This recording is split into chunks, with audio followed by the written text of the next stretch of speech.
నమస్తే, నేను మీ Tanvi. So present మనతో మాట్లాడడానికి బీఆర్ఎస్పీ నాగేంద్ర గారు ఉన్నారు. మాట్లాడదాం. ఏదైతే మీడియాతో చిన్న శ్రీశైలం యాదవ్ తెలంగాణ భవన్కి బుల్డోజర్లు పంపిస్తాము, తెలంగాణ భవన్ మొత్తం కూల్ చేస్తాము అని చెప్పేసి కొన్ని వ్యాఖ్యలు చేయడం జరిగింది. సో మాట్లాడదాం. నమస్తే అండి. నమస్తే. చెప్పండి, కొన్ని మీడియా ఛానల్స్తో ఎవరైతే ఇప్పుడు జూబ్లీ హిల్స్ ఎమ్మెల్యే అయిన నవీన్ యాదవ్ తండ్రి చిన్న శ్రీశైలం యాదవ్ కొన్ని వార్నింగ్స్ ఇవ్వడం జరిగింది. ఏంటంటే తెలంగాణ భవన్ని కూడా మేము కూల్ చేస్తాం, బుల్డోజర్లు పంపిస్తాం, మాతో జాగ్రత్తగా ఉండండి, ఇప్పుడు జూబ్లీ హిల్స్ మాది అని చెప్పేసి మాట్లాడుతున్నారు. సో దీనిపై మీరు ఏం చెప్తారు? అంటే ఈరోజు జూబ్లీస్లో ప్రజలు గెలిపించింది దేనికి? జూబ్లీస్ అభివృద్ధి చేయడానికి. ఈరోజు నవీన్ యాదవ్ గారిని, అంటే చిన్న శ్రీశైలం యాదవ్ గారి కుమారుడు నవీన్ యాదవ్ గారిని జూబ్లీస్ ప్రజలు దేనికి గెలిపించారు? అభివృద్ధి చేశాడని గెలిపించారు. లేకుంటే ఏదో పార్టీ అధికారంలో ఉన్నది, లేకుంటే ఇంకేదో సంక్షేమ పథకాలు వస్తాయి కావచ్చు అని గెలిపించారు. లేకపోతే భవన్ మీదకి బుల్డోజర్లను పంపిద్దాం, తెలంగాణ భవన్ అది చేద్దాం ఇది చేద్దాం అంటే కుదరదు కదా. ఈరోజు తెలంగాణ భవన్ అంటే ఈరోజు తెలంగాణ రాష్ట్ర ఆత్మగౌరవం. ఈరోజు తెలంగాణ భవన్ అంటే ఒక కేసీఆర్, వేల మంది లక్షల మంది ఉద్యమకారులు. ఈరోజు తెలంగాణ భవన్ అంటే ఉస్మాన్ యూనివర్సిటీ నుండి ఉద్యమం చేసిన వీరుల గడ్డ అది. అంటే తెలంగాణ భవన్ మీదకి బుల్డోజర్లు పంపిస్తా అంటే అంత ఆశమాషనా? అంటే ఊరుకుంటారా? సైనికులందరూ కార్యకర్తలందరూ ఊరుకుంటారా? అంటే తెలంగాణ భవన్ ఏమన్నా ఖాళీగా ఉన్నదా మీరు బుల్డోజర్లు పంపితే ఊరుకోవడానికి? అంటే ఒకసారి పంపించి చూడండి. అంటే ఇదేనా మీరు అదొక పార్టీ కార్యాలయం. ఈరోజు తెలంగాణ రాష్ట్రంలో మలిదశ తెలంగాణ ఉద్యమంలో తెలంగాణ ప్రతి ఒక్క ఉద్యమకారులకు చోటు కల్పించింది తెలంగాణ భవన్. ఈరోజు ఈ ఊర్ల నుండి వచ్చిన వాళ్ళు, ఊరు నలుమూల నుండి వచ్చిన వాళ్ళు ప్రతి ఒక్కరు ఈరోజు తెలంగాణ ఉద్యమం చేసినందుకు ఉస్మాన్ యూనివర్సిటీ క్యాంపస్కి వచ్చిన ప్రతి ఒక్కరు ఈ రాష్ట్రంలో, ఈ హైదరాబాద్ నగరం చుట్టుపక్కల ఆంధ్ర పెత్తందారులకు వ్యతిరేకంగా గో బ్యాక్ ఆంధ్ర వాళ్ళ అనే ఒక స్లోగన్తో ముందుకైన ప్రతి ఒక్కరు తెలంగాణ భవన్ వాళ్ళకి ఆశయాన్ని ఇచ్చింది. ఈరోజు ఇతర పార్టీ నాయకులకు కూడా తెలంగాణ భవన్ ఆశయాన్ని ఇచ్చింది కదా. అంటే ఈరోజు తెలంగాణ భవన్ మీదకి బుల్డోజర్లను పంపిస్తాం అంటే అది ఒక పార్టీ కార్యాలయం. అది 2 సార్లు ఈ రాష్ట్రానికి కేసీఆర్ గారు 2 సార్లు అధికారం ఉన్నారు. రాష్ట్రాన్ని ఎంతో అభివృద్ధి పదంలో నడిపించారు. మీరు పంపిస్తామంటే అంటే మీరు ఒక మాట అనగానే అయిపోదు. ఈరోజు మీరు అధికారంలో ఉన్నారు. ఈరోజు మీకు ఎమ్మెల్యే గారి తండ్రి మీరు. అలాంటి మాటలు అనడం సరికాదు. ఎందుకంటే మీరు అనుడితోనే కార్యకర్తలు ఊకోరు. తెలంగాణ భవన్ మీదకి బుల్డోజర్ కాదు కదా, తెలంగాణ భవన్ చుట్టుపక్కల వచ్చి అంటే కేసీఆర్ గారికి వ్యతిరేకంగా మాట్లాడే దమ్ముడు కూడా ఈ రాష్ట్రంలో ఎవరికి లేదు.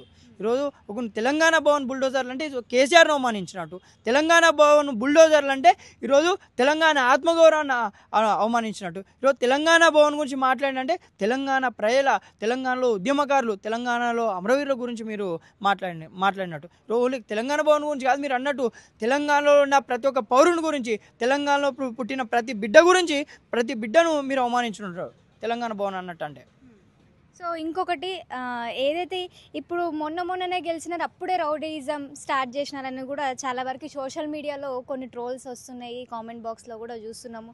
సో దీన్ని ఏమంటారు? నిజంగానే స్టార్ట్ చేసినారు అనుకోవచ్చా? ఇప్పుడు రౌడీయిజం అంటే ఇప్పుడు మొన్ననే గెలిచిల్లు, అంటే గెలిచి ఒక 10 రోజులు కూడా అవ్వట్లేదు. ఇప్పుడే రౌడీయిజం అంటే జూబ్లీస్ ప్రజలు ప్రతి ఒక్కరు చూస్తారు కదా. దేనికి గెలిచిల్లు? దొంగట్లో గెలిచింది కాంగ్రెస్ పార్టీ. ఈరోజు ఎక్కడ నేను ఓడిపోతే నా సీఎం సీటుకి ఎసరు పడతాయని చెప్పేసి ఈరోజు గల్లీ జూబ్లీస్లో ఒక ముఖ్యమంత్రి, దేశంలో ఏ ముఖ్యమంత్రి అయినా ఒక ఎమ్మెల్యే ఎలక్షన్స్లో, ఒక కాన్స్టిట్యూన్సీ ఎలక్షన్స్లో ప్రతి గల్లీ తిరిగిన ముఖ్యమంత్రి ఉన్నాడా? ఈ రేవంత్ రెడ్డి ప్రతి గల్లీ తిరిగిండు. ఈరోజు 25,000 ఓట్లు అంటే ఏంది? అంటే ఎక్కడికి వెళ్ళి వచ్చిన 25,000 ఓట్లు? దొంగోట్లు కాదా? ఈరోజు ఒక ముఖ్యమంత్రి, ఉప ముఖ్యమంత్రి, మంత్రులు, ఎమ్మెల్యేలు, కార్పొరేషన్ చైర్మన్లు, ఊళ్ళలో ఉన్న కాంగ్రెస్ కార్యకర్తలు, ఈరోజు ఒక్కొక్క మనిషికి ఇద్దరు ముగ్గురు పార్టీ మెంబర్లు ఉన్నాక అంటే ఇక ఉండి దొంగోట్లు నమోదు చేయించాక గెలవదా? ఎక్కడోళ్ళు ఆ లాస్ట్ 2 గంటల సమయంలో, ఆఖరి 3 గంటల సమయంలో బయట కాన్స్టిట్యూన్సీకి వెళ్ళి హైదరాబాద్ చుట్టుపక్కల ప్రాంతంలోకి వెళ్ళి లేబర్స్ కూడా వచ్చారు కదా ఓటేయడానికి. 13-12 సంవత్సరాల చిన్న పిల్లలు కూడా ఓటేసిళ్ళు. అంటే ఎలక్షన్ కమిషన్ ఎవరికి అమ్ముడు పోయింది? ఎలక్షన్ కమిషన్ అమ్ముడు పోయింది ఎవరికి? కాంగ్రెస్ పార్టీకి అమ్ముడు పోయిందా? ఈరోజు కేసీ వేణుగోపాల్ గారు బీహార్ ఎన్నికల గురించి, బీహార్ ఫలితాల గురించి ఈరోజు కాంగ్రెస్ పార్టీకి సంబంధించిన కేసీ వేణుగోపాల్ గారు ఏం మాట్లాడిళ్ళు? నాకు ఈ ఎలక్షన్ మీద అనుమానాలు ఉన్నాయి. అంటే బీహార్లో జరిగిన ఎలక్షన్స్ మీద అనుమానాలు ఉన్నాయి కానీ ఇక్కడ ఉన్న ఎలక్షన్ కమిషన్ మీద అనుమానాలు లేవా? అంటే తెలంగాణలో ఉన్న జూబ్లీస్లో జరిగిన ఈ ఓట్ చోరీ గురించి ఎందుకు మాట్లాడు రాహుల్ గాంధీ? ఈరోజు దేశమంతటా నరేంద్ర మోడీ ఓట్ చోరీ చేస్తుండు, బీజేపీ ఓట్ చోరీ చేస్తుంది. ఓట్ చోరీ వల్లనే ఈ బీహార్ ఎన్నికల్లో కూడా గెలవడం జరిగింది. ప్రతి చోట ఓట్ చోరీ వల్లనే గెలుస్తుంది అన్నారు కదా. మరి మొన్న 2023లో అధికారంలోకి వచ్చింది కూడా కాంగ్రెస్ పార్టీ ఓట్ చోరీ వల్లనేనా, లేకపోతే జూబ్లీ హిల్స్లో కూడా మొన్న గెలిచింది కూడా ఓట్ చోరీ వల్లనేనా?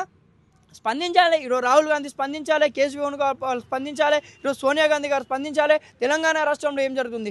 రాహుల్ గాంధీ ఏమో ఓట్ చోరీకి వ్యతిరేకంగా కొట్లాడతాడు, ఇక్కడేమో అన్ని దొంగోట్లు. జూబ్లీస్లో మొత్తం దొంగోట్లు. 11 సంవత్సరాల కన్నా ఓటేస్తారా? అంటే దీని గురించి ఎందుకు స్పందించాడు? ఆఖరి 2 గంటలు, ఆఖరి 3 గంటలు తెలంగాణ రాష్ట్రంలో జూబ్లీస్లో ఏం జరిగింది?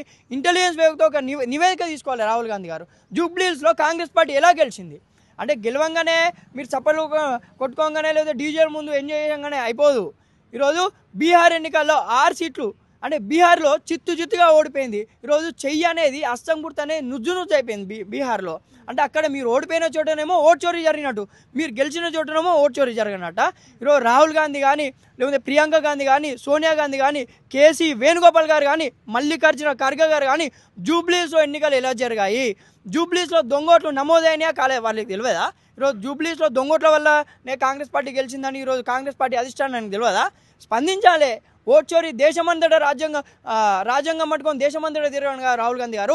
తెలంగాణ రాష్ట్రంలో ఏం జరుగుతుంది? తెలంగాణ రాష్ట్రంలో హైడ్రా పేరిట పేదలు కూలగొడుతున్నాడా లేదా?